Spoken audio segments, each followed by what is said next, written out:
Corella Fickler McLean at welcome, WYLCONE, welcome.com. We continue on with minimum pairs, looking at words that are pronounced almost the same. Let me share my screen with you.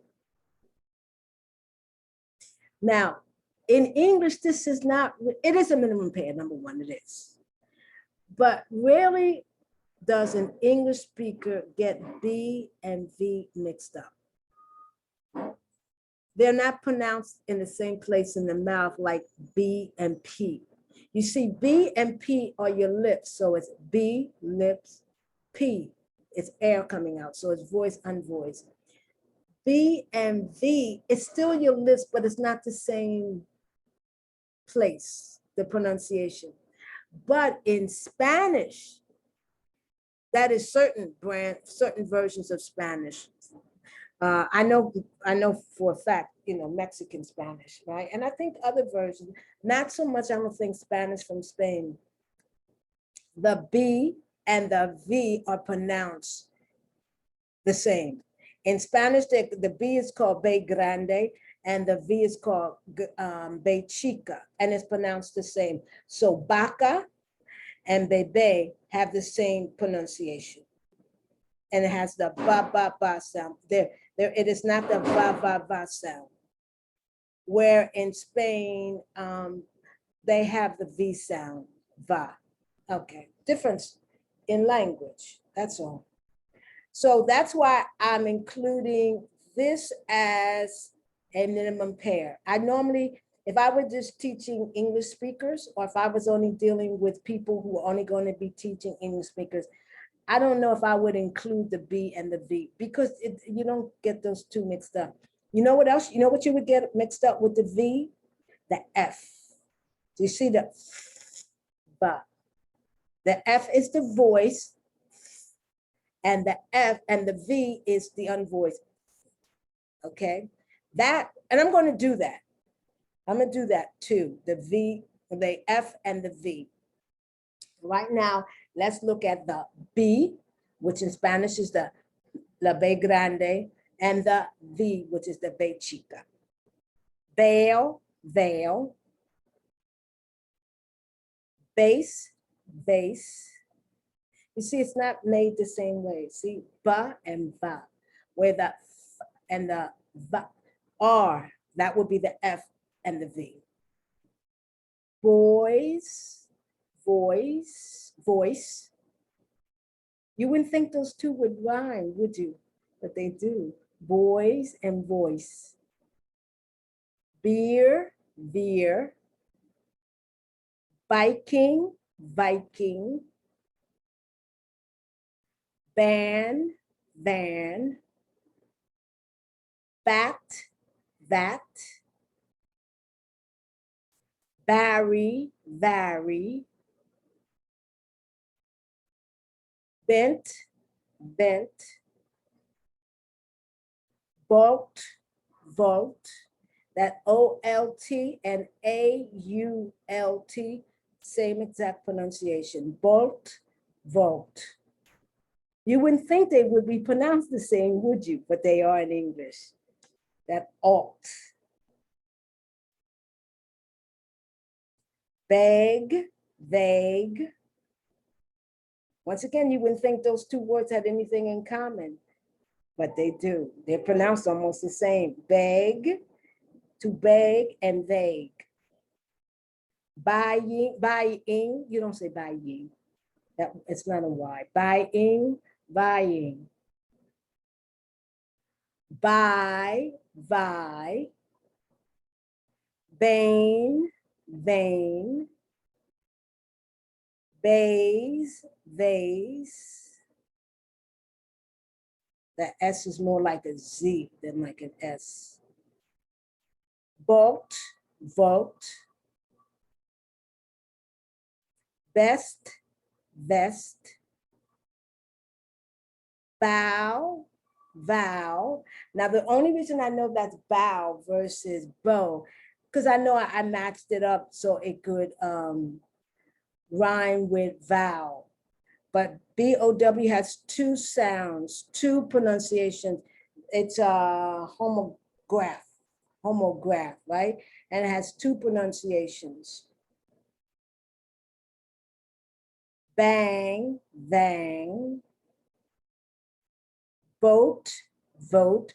Once again, looking at the words, you wouldn't think they have anything in common, but they do, they rhyme. Vote, vote. Bend, bend. They both have almost the same sound. The only difference is the B, ba, and the V, va. Vowel, vowel. Base, vase. Very, very. You wouldn't think they had anything in common.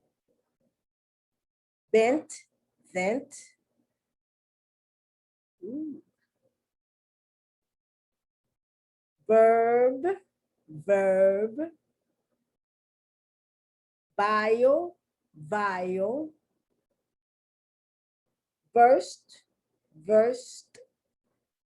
That D and T have almost the same sound. And that's another minimum pair, D and T in English. Bury, bury, very. Vanish, vanish. Based, based. No, excuse me. Vast, vast. Excuse me. Valet, valet. Curb, curve. Sometimes it can be hard to distinguish, even though they're not normally minimum pairs in English. Bear, there. Birdie, birdie. Vert, vert. Bet, vet. Valley, valley. You wouldn't think they had anything in common. Look at that. I love words like this. Rebel, revel.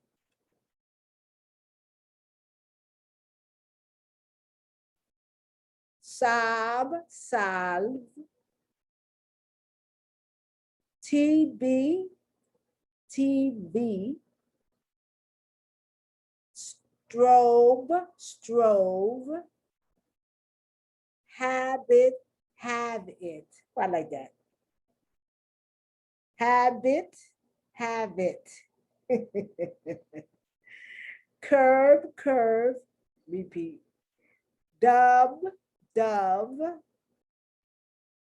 Hobble, hovel. Marble, marvel. Gabe, gave. Cabs, calves. Maybe you would think they had something in common. I don't know. Slob, slob. I don't think you think those two words had anything in common. And we're back to ample.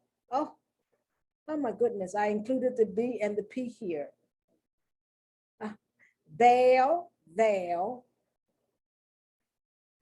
And then I included the T and the TH. Well, I'll remove those. Don't worry about that. Or maybe keep them. You know, T and TH. Neater, neither. Okay, I don't know why I included those. That must have been a mistake, but a mistake can be helpful. We get a heads up that the T and the TH sometimes, depending on how you pronounce the TH, can have almost sound alike. They can almost sound alike, right? Any mistake can be used. This is language. Language is flexible. So let me go back to one of the things here. Gave, and gave. So we're talking about the B and the V. Normally speaking in English, these would not be considered minimum pairs. Or you wouldn't have that much trouble because for the B, it's usually the P that's the synonym pair. And for the V, it's the F. Because at one time, from what I understand in the history of the English language, the F and the V almost had the same sound. And then eventually it branched off into two different sounds, but they sound, you know, fave and vave. No, not, let me see. Vain and fame, va and f. Those are the two. But because a lot of people are going to Latin America to live, or they teach students who speak Spanish. When I say Latin America to live, I'm thinking about Stephanie Perry website, in which she's helping Black women to take sabbatical. And a lot of the people are going to Latin America, and a lot of the people are going to Asia. Asia, I have the L and the R later down the line. L and R. L and R. The L and the R can be difficult. So, because I make these cards basically not for language students, but for language teachers. So you can have these cards available when you're teaching the language. And since I talked during this video, hopefully I give you the reason why certain things are the way they are. So I'm including the B and the V because of the Spanish speakers. You will also see cards with the V. You ought to see the B and the P. You'll see with the V and the F. So I'm going to stop sharing. I want to thank you. Thank you for going to my video. Thank you for going to my website. Thank you for going to my YouTube channel, and share the wealth. Share the wealth so that I can get as many subscribers and as many views as possible, so I can start living off of my skills rather than having to work and do my skills on the side. Because I would love doing this, you know, 24/7. I love pronunciation. What I really, really love is grammar, especially when it's abstract and when it's difficult to understand. Because I love trying to figure out how do you not only understand it, but how do you explain it? It's like a puzzle. Okay, so this is Corella Fickman McLean. Welcome, WYLCONE, welcome.com. Have a great day. Bye.